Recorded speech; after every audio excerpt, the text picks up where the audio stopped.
오늘 우리에게 주시는 하나님 말씀은 요한복음 3장 16절입니다. 우리 같이 한 음성으로 읽을까요? 하나님이 세상을 이처럼 사랑하사 독생자를 주셨으니 이는 그를 믿는 자마다 멸망하지 않고 영생을 얻게 하려 하심이라. 아멘. 오늘 전도주의를 맞이해서 처음으로 교회에 나오신 분들을 진심으로 환영하고 또 축복합니다. 쉽지 않은 발걸음이지만 이왕 옮기셨으니 이 예배 가운데 생명의 복음을 듣게 되는 은혜가 있게 되기를 소망합니다. 특별히 교회는 2023년 한 해 동안 베푸신 은혜에 감사하는 추수감사주일로 지킵니다. 참 사고가 많고 뜻밖의 재난을 당하기도 하고 또 갈수록 질병이 또 창궐해 가고 또 세계는 전쟁의 소용돌이 가운데 있음에도 불구하고 이 민족을 지켜주시고 우리의 출입을 지켜주시고 가정과 교회와 일터를 지켜주신 하나님께 전심으로 감사하는 그런 효성의 가족들이 되기를 주의 이름으로 축복합니다. 하나님께서 원래도 어김없이 이렇게 오곡백과가 무르익게 하셨습니다. 사람이 수고하고 땀 흘리지만 하나님께서 햇빛과 비를 주지 않으시고 하나님께서 필요한 기후를 허락하지 않으시면 사람이 열매 맺을 수 있는 것 아닙니다. 이러한 풍성한 이 열매들을 볼 때면 이 열매들이 곧 우리의 생명의 먹거리라는 겁니다. 이러한 열매를 주신 것은 하나님이 우리에게 생명을 공급해 주신 것과 마찬가지입니다. 그러고 보면 이 모든 것이 하나님의 사랑의 증표와 같은 것들이고 날 사랑하시고 일용할 양식 주신 하나님께 만만의 감사와 영광을 돌리는 효성의 가족들이 되기를 주님의 이름으로 축복합니다. 코로나19를 지나서 이렇게 평안히 하나님께 예배드린 또 감사하고 무엇보다 그리스도에는 정말 예수 믿고 구원받아 영원한 천국 백성 되게 하심에 더욱 감사하는 그런 주의 백성들이 되기를 주님의 이름으로 축복합니다. 참 올 7월은 참 어쩌면 역사 이래로 가장 비가 많이 왔던 한 달이 아닌가 싶습니다. 거의 그냥 7월은 비 내리는 한 달이었습니다. 7월 15일에 중북 오송에 강에 뚝이 터져서 오송 지하차도에 물에 잠기고 말았습니다. 갑작스럽게 뚝이 터져서 물이 밀려와서 이 오송 지하차도를 들어가는 차들과 버스가 순식간에 물이 차서 고귀한 생명 13분의 생명을 잃었습니다. 정말 죽음은 예고 없이 갑자기 찾아오는 것 같습니다. 사랑하는 가족들과 이별도 생각하지 못한 채 그저 물속에서 생을 마친 이들 생각하면 얼마나 안타까운지. 그날에 생계수단인 이 트럭 14톤 트럭을 몰던 유병조 씨가 그 현장에 있었고 이 큰 차 위에 탑 위에 올라가서 안간힘을 썼어. 어쩌면 자기 살기도 위급한 그 상황 속에서 사투를 벌인 끝에 3명의 생명을 구조했습니다. 이 유병재 씨의 그 손을 보면 손이 얼마나 상해 있는지.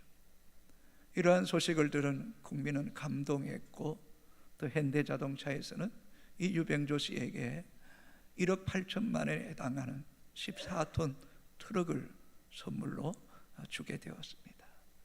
생명을 구한 것이 그렇게 귀하고 아름답기 때문입니다. 여러분, 참 사람의 생명이 얼마나 소중한지 모릅니다. 온 가족이 있을 때는 잘 모르는데 가족 중에 한 사람이 갑자기 세상을 떠날 때 그 빈자리가 너무너무 컸어 마음이 뻥 뚫린 것 같은 허무감을 이기지 못해서 늘 아파하며 눈물 흘린 이들도 많이 보게 됩니다. 세상에서 그러고 보면 가장 귀한 것, 그게 생명입니다. 그러나 우리의 생명 또한 유한합니다. 제한적입니다. 정말 올 때는 순서가 있지만 갈 때는 순서가 없습니다. 모든 사람은 반드시 죽습니다. 저는 가끔 이 복례산에 올라가서 걷기도 하고 또 헬기장에 가서 때로는 운동할 때도 있습니다. 그곳에 가면 60대, 70대 어르신분들이 어찌 그리 많이 오시는지, 또 얼마나 운동을 열심히 하시는지. 그 어르신애들이 늘 이렇게 말합니다. 열심히 운동해서 다리에, 허리에, 팔에 근육 키워야지 요양병원 일찍 안 간다고. 요양병원 가면 큰일 난다고. 서로 열심히 운동하자고 격려하는 소리를 종종 듣게 됩니다. 그러나 여러분, 세월 앞에, 인생의 연수 앞에 누가 장사가 있겠습니까? 여러분, 우리의 죽음은 멀리 있는 거 아닙니다. 우리 코끝에 하고 숨 못 들이시면 그냥 죽는 거예요. 그러고 보면 죽음은 코끝에 와 있다 해도 틀리지 않습니다. 우리의 코가 숨을 쉬지 못하면, 생명이 끝이 나면 장례식장으로 옮겨지게 될 것이고, 장례식장에 옮겨지면 사늘한 냉동실에 우리는 안치될 것입니다. 그러다가 3일에서 한 5일쯤 지나면 화장을 하든 매장을 하든 한 줌의 흙으로 돌아가는 것이 우리 인생입니다. 이 세상에 하얀 세 가지 거짓말이 있다고 합니다. 첫째는 장사꾼이 미치고 장사한다. 그 말은 거짓말이라는 거예요. 처녀가 두 번째는 시집 가기 싫다 하는 것, 시집 안 간다 하는 사람들이 시집 더 빨리 가더라고 보니까요. 세 번째는 우리 연로하신 어르신애들이 나 빨리 죽고 싶다, 너희들을 고생시킬까 봐 걱정이다, 그러면서도 몸에 좋은 것은 일일이 다 챙겨 드시고 더 오래 살고 싶어하는 그 마음, 그 마음은 누가 주셨을까요? 성경은 인간을 유일하게 하나님의 형상대로 지으셨다고 합니다. 하나님은 어떤 분입니까? 하나님은 영원부터 영원까지 영원토록 존재하시는 하나님이십니다. 그래서 인간의 하나님의 형상대로 지음받아 있기에 인간 마음속에는 영원히 살고 싶은 마음을 갖고 있는 거예요. 그래서 전도서 3장 11절은 이렇게 기록합니다. 같이 읽어볼까요? 하나님이 모든 것을 지으시되 때를 따라 아름답게 하셨고 또 사람들에게는 영원을 사모하는 마음을 주셨나니라. 아멘. 예, 영원히 살고 싶잖아요. 좀 더 노후를 잘 준비해서 손자 손녀들과 좀 더 즐겁게, 조금 더 건강하게, 어쨌든 여보 당신 아프지 말아요, 같이 잘 살아요. 이 인간의 본성 속에 하나님이 심어 놓으신 거죠. 한국의 대표적인 기업인 삼성의 그 창건자인 이병철 회장이 폐암으로 78세에 생애를 마쳤습니다. 근데 이상하죠? 그 아들 이건희 회장도 78세에 돌아가셨더라고요. 참 이 어른이 그저 사업이나 또 이런 부분에만 탁월했던 분이 아니라 이성적으로 또 철학적으로 생각이 참 깊은 사람이라는 것을 이분이 돌아가시기 전에 24가지의 질문을 통해서 이분이 얼마나 깊이 생각하는 사람인가를 알 수 있습니다. 이분 또한 어쩌면 세상에 이 부와 기와 영화를 많이 가진 사람이기에 그는 어쩌면 더더욱 오래 살고 싶었던 그런 마음이 이 24가지 질문 속에 잘 나타납니다. 이 24가지 질문 속에서 저는 3가지만 간략하게 한번 살펴보기를 원합니다. 첫째, 신의 존재를 어떻게 증명할 수 있는 것. 정말 신이란 존재는 있는가 하는 겁니다.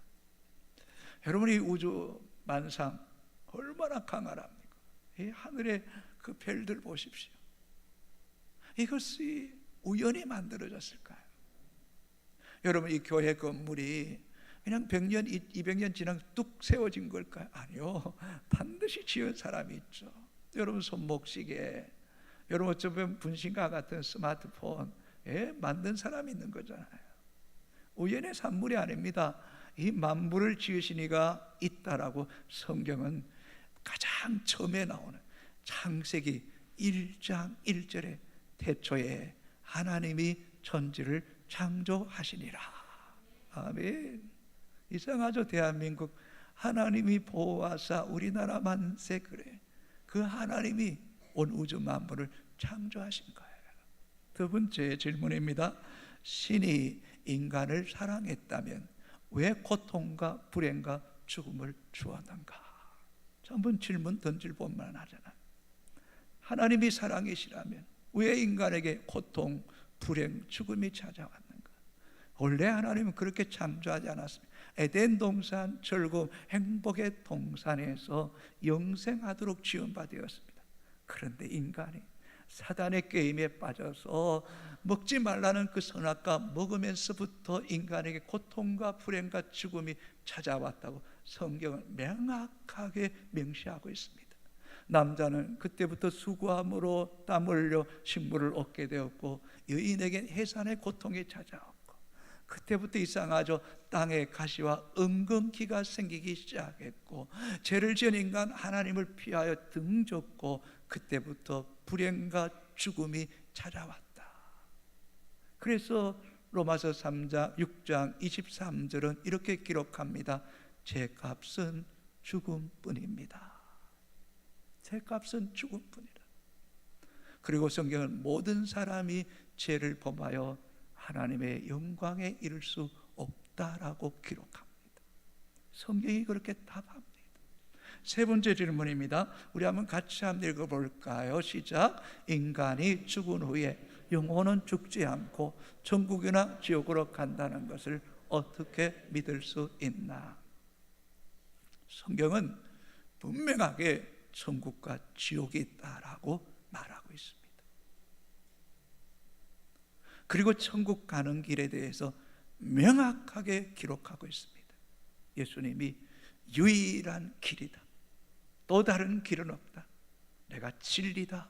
내가 생명이다. 요한복음 14장 6절 말씀 이렇게 기록합니다. 같이 읽겠습니다. 예수께서 이르시되 내가 곧 길이요 진리요 생명이니 나로 말미암지 않고는 아버지께로 올 자가 없느니라. 하나님 아버지가 계시는 천국은 예수 그리스도로 말미암지 않고는 절대로 갈 수 없다. 유일한 길, 진리, 생명이 예수 그리스도라는 것입니다.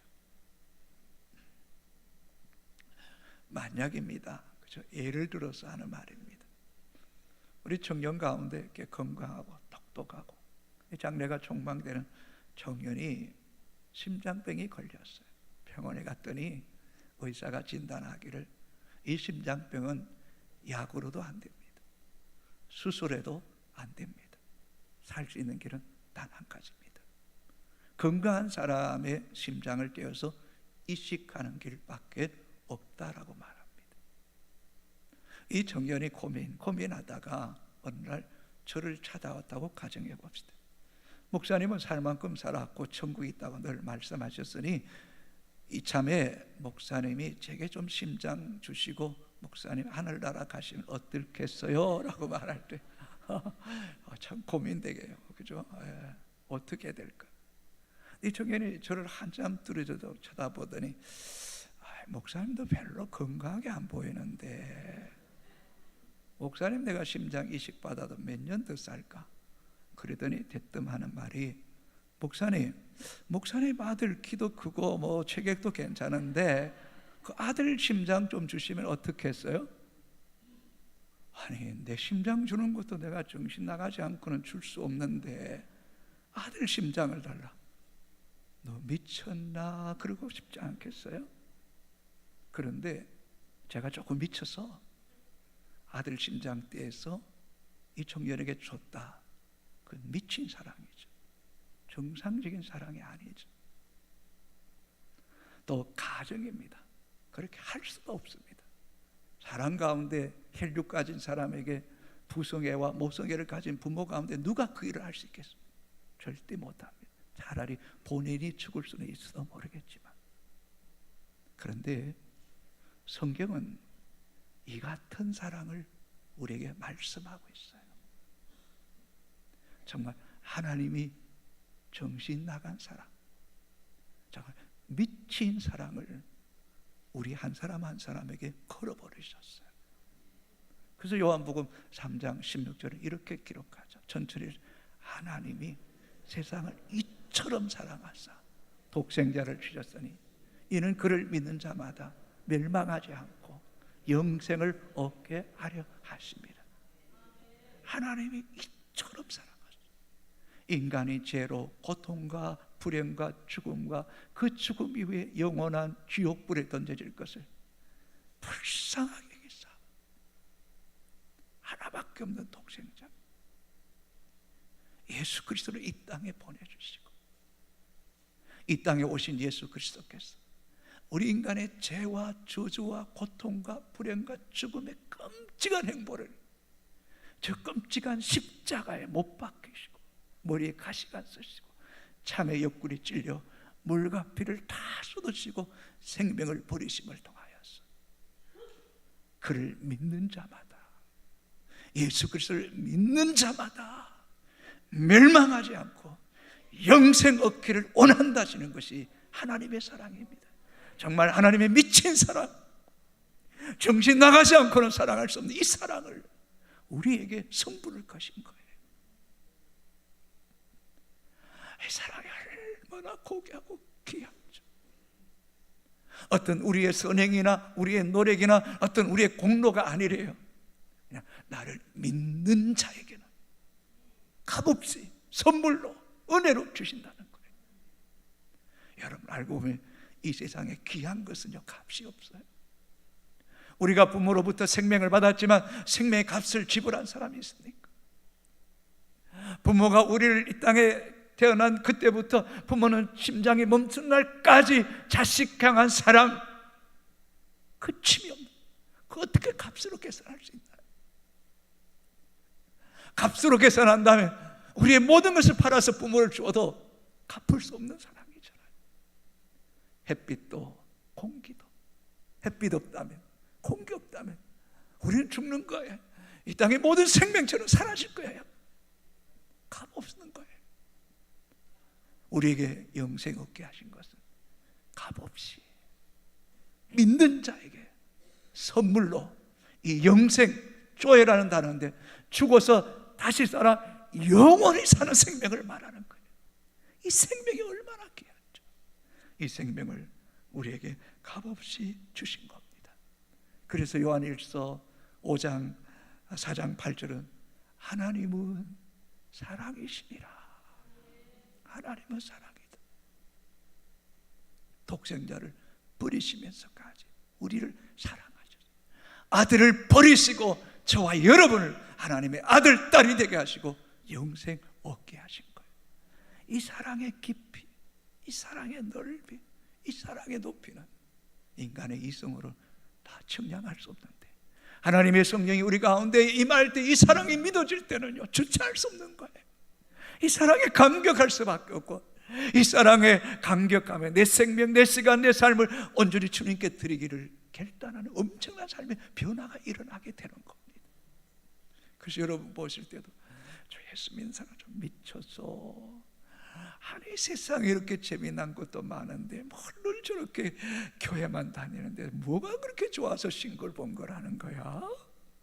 그럴 정도로 예수 사랑에 미칠 수 있는 거예요.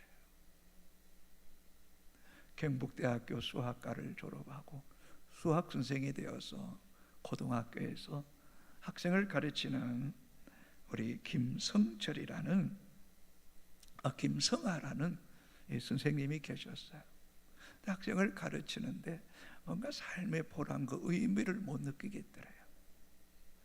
그래서 자꾸 삶이 다람쥐 쳇바퀴 돌듯이 도는 것이 때로는 너무 인생이 고달프고 허무해서 뭔가 좀 길을 찾기 위해서 찾다가 결국 교사직을 내려놓고 절에 들어가서 돌을 닦기 시작했고 스님이 되었어요.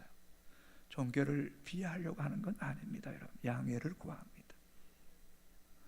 그러다 보니 또 머리도 좋고 모든 면에 이렇게 탁월하다 보니까 이렇게 불교계에서 이제 포교국장, 또 교육국장, 또 해외 선교국장이 되고, 그리고 뭐 이렇게 중앙 무대에서 일하다 보니까 자꾸 변화와 계획을 도모하다가 문제가 생겨서 결국 이분이 감옥에 갇히게 되었어요. 감옥에서도 불교에 관한 많은 책들을 읽고 나름 돌을 닦고, 그런 가운데 또 다른 책을 빌려달라고 교도관에 이야기했는데 책이 없다면서 교도관이 그냥 다른 사람도 이 신약 성경 많이 읽는다고 한번 읽어보세요 라고 던져주고 가버렸어요. 나름대로 그 책 안 보려고 간세 못 살다 미아비탑을 그러면서 내가 책 보면 안 되는데 그러면서 한편으로는 네가 돌을 닦는 사람으로서 다른 종교도 좀 알아야 되는 거 아니냐, 그런 마음이 들길래 이 신약 성경을 읽기 시작했어요. 마태복음을 읽고 마가복음을 읽고 누가복음 7장을 읽는데 엄청난 충격을 받습니다. 뭔가 이 누가복음 7장에서 불교와 기독교의 차이를 극명하게 느끼게 되는 거죠. 남편을 잃고 한 가부가 독자 아들을 애지중지하며 키웠는데 이게 웬일입니까? 아들이 갑자기 병들어 죽어버렸습니다. 이제 아들의 장례를 치르면서 간을 이제 시신을 넣어서 운구하며 성 밖으로 메고 나갈 때 여인이 통곡하며 눈물을 흘리는 그 자리에 예수님이 찾아온 거예요. 진짜. 하염없이 눈물 흘리는 여인의 사연을 알고는 예수님께서 그 간에 손을 대시고 청년아 일어나라 그랬더니 청년이 일어나 살아난 거예요. 여러분, 예수님은 우리의 눈물을 닦아주시는 분이 아니라 우리의 눈물의 근원을 치유해주시는 분이에요. 이 사건을 보고는 이 김성아 스님이 깜짝 놀란 거예요. 왜냐하면 석가모니의 글 가운데 이런 거의 흡사한 이야기가 나오기 때문입니다. 이 석가모니가 하루는 이 인도 구시라섬 이 시다림의 한간 숲속을 제자들과 걷고 있는데 한 가부가 이 석가모니에 찾아와서 통곡합니다. 내 하나밖에 없는 아들이 죽었습니다. 내 아들을 제발 좀 살려주세요. 예원하죠. 그때에 석가모니가 이 가부에게 이렇게 말합니다. 저 아래 동네에 내려가서 집에 들려서 한 번도 죽음을 경험하지 못한 집에 살을 구워다가 그 살을 갈아서 죽을 만들어서 아들에게 먹이며 네 아들이 살아난다는 거. 얼마나 기뻤겠어요. 그 동네 내려가서 20절이 다 전해봤는데 어느 집도 죽음을 경험한 집이 없는 집이 한 사람도 없잖아요. 낙심천만해서 올라왔어요. 그리고는 석가모니에게 안타깝게 하소연하죠. 내가 아무리 찾아봐도 죽음을 경험하지 못한 집 한 사람도 없더라. 그럴 때에 이 석가모니가 자매여, 생자필멸, 사람이 태어나면 반드시 죽는 것이요, 인연에 따라 같이 살다가 인연에 따라 사라지는 것이 인생이니 그것을 운명으로, 숙명으로 받아들이십시오. 인간의 힘으로 어쩔 수 없다면, 거역할 수 없다면, 대항할 수 없다면 받아들이는 것이 인생이라는 겁니다. 운명을 바꿀 수는 없다는 겁니다. 그러나 이 김성하 스님이, 예수님은 이 죽음이라는 운명마저도 바꿔놓으시더라는 거예요.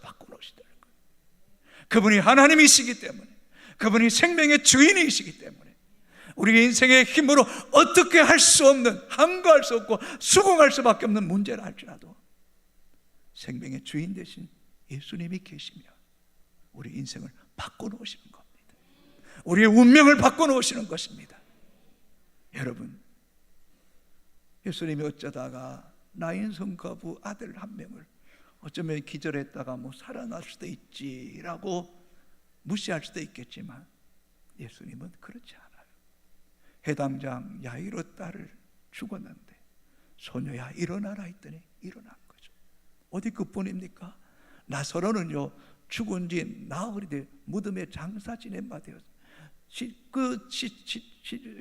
무덤 앞에 오니까 썩은 냄새가 나요. 그런데 예수님께서 그 죽은 지 나흘이 되어 중동 땅에 얼마나 시신이 빨리 부패되겠어요. 나사로야 나오라 하시니 나사로가 수족을 배로 동인처럼 걸어 나온 거예요. 그러기 전에 예수님께서 이렇게 말씀하셨어요. 요한복음 11장 25절 26절에 예수께서 이르시되 나는 부활이요 생명이니 나를 믿는 자는 죽어도 살겠고 무릇 살아서 나를 믿는 자는 영원히 죽지 아니하리라. 이것을 내가 믿느냐? 예수님 당신이 선언하십니다. 나는 부활이다. 나는 생명이다. 나를 믿는 자는 죽어도 살겠고 무릇 살아서 나를 믿는 자는 영원히 죽지 아니한다. 주님이 말씀만 하셨을까요? 아니요. 주님이 우리 인간의 모든 죄를 담당한 십자가에 죽으시고 장사 지낸 바 되었다가 사흘 만에 무덤의 문을 여시고 부활하신 것입니다. 여러분,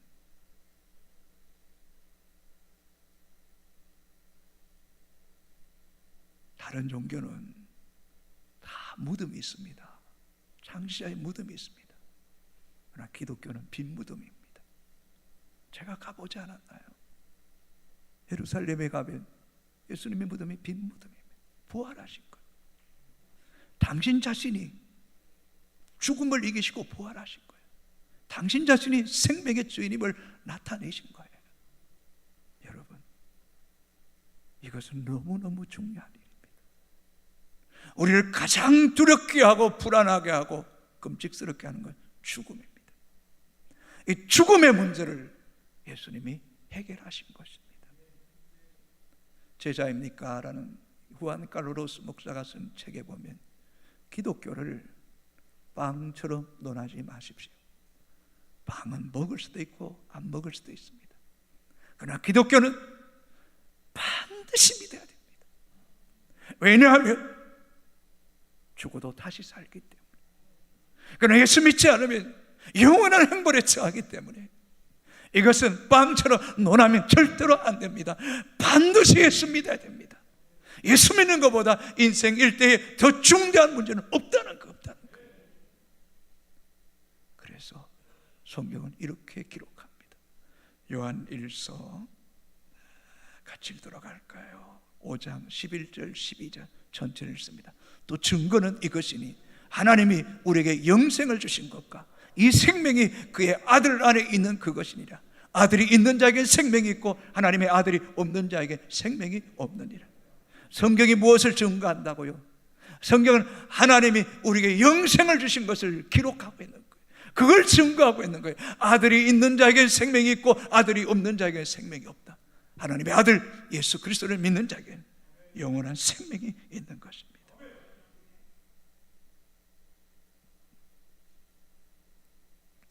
이 사형수들이 사형 집행 당할 때, 사형의 행장으로 끌려갈 때 자기도 모르게 막 똥 오줌을 못 가린답니다.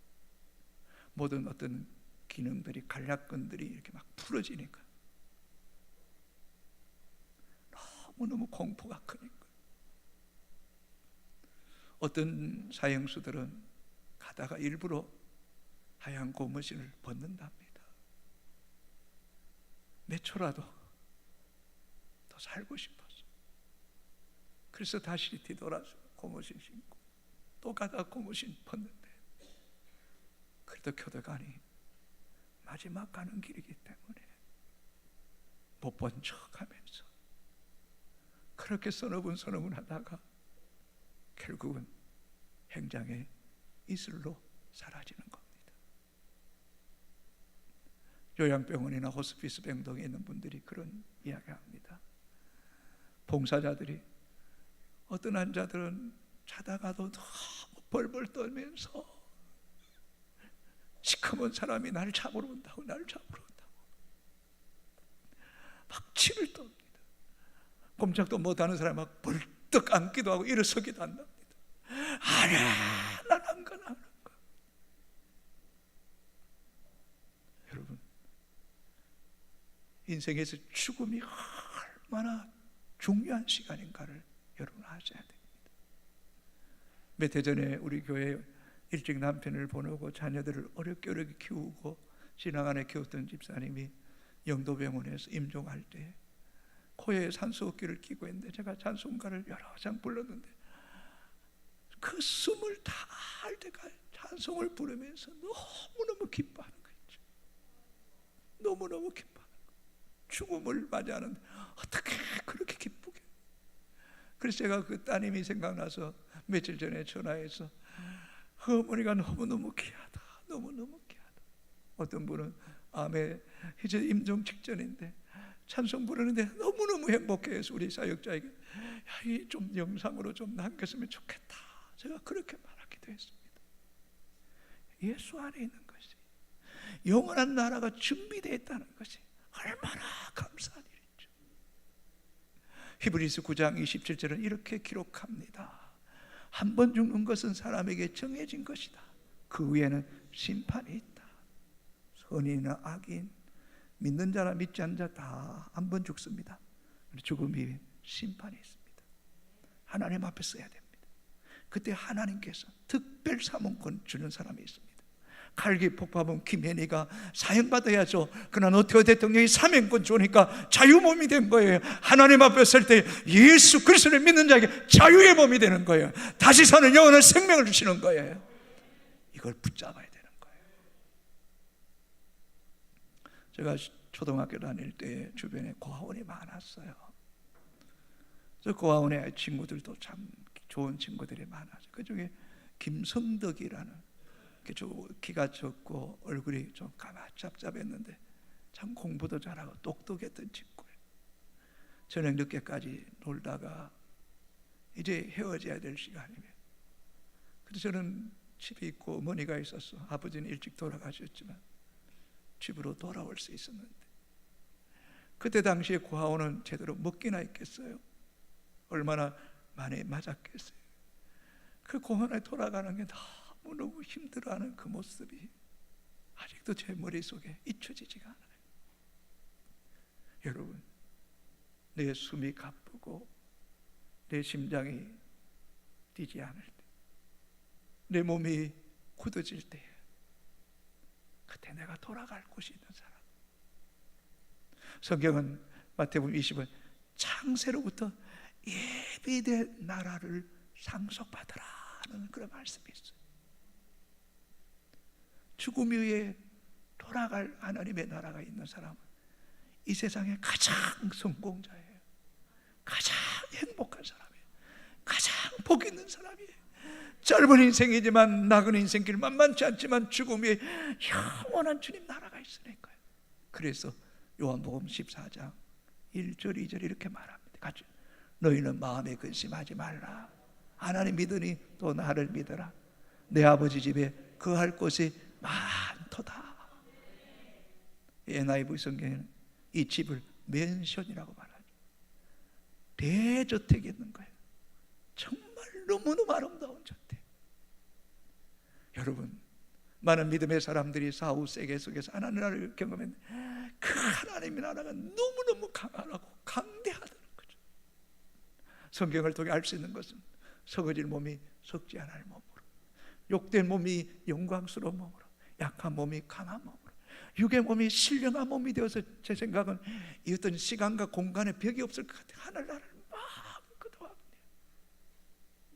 12 진주문이 있고 수정 같은 맑은 강이 흐르고 그 강자 위는 달마다 12가지 실과가 맺히고 그 얼굴에 해같이 빛나고 그곳은 빛과 같이 이어지고 모든 수고와 슬픔은 다 달아나고 아픔도 고통도 이별도 죽음도 없는 그 나라에서 주와 함께 영생 복락 누리는 것, 그것이 예수 안에 있다는 거예요. 하나님이 세상을 이처럼 사랑하사 독생자를 주셨으니 이는 저를 믿는 자마다 멸망하지 않고 영생을 얻게 하려 하십니다. 이 영생을 예수 안에서 누리는 우리 모든 믿음의 사람들이 되기를 주님의 이름으로 축복합니다.